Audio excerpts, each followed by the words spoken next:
Ang ano lang dito kasi, this is what I have always been telling yung mga baguhan. Take this seriously kasi this is a career, this is a job.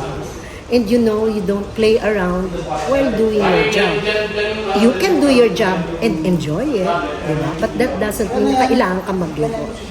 So, kasi kapag ka ganun, tumatagal ang career ng isang tao kapag ka mahal niya yung trabaho niya. Kapag ka kasi parang ganyan, joy-joy lang, parang ano lang, wala din, hindi ka din siseryosohin.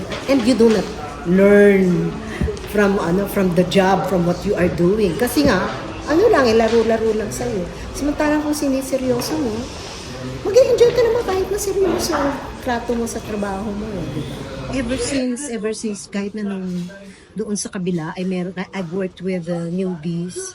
If I get to be closer to them, I always tell them, one, learn how to greet the people you work with.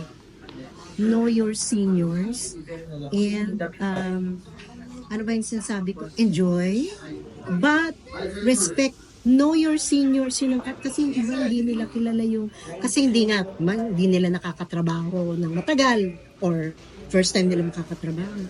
Kung minsan kala mo, because they have something, may konti ng pangalan, okay na sila na yung, hindi ganun dapat. Dapat may paggalang, hindi lang sa trabaho mo, kung hindi sa lahat-lahat ng kasama mo sa trabaho. Thank you, and thank you so much, Maka, for having me. Love you.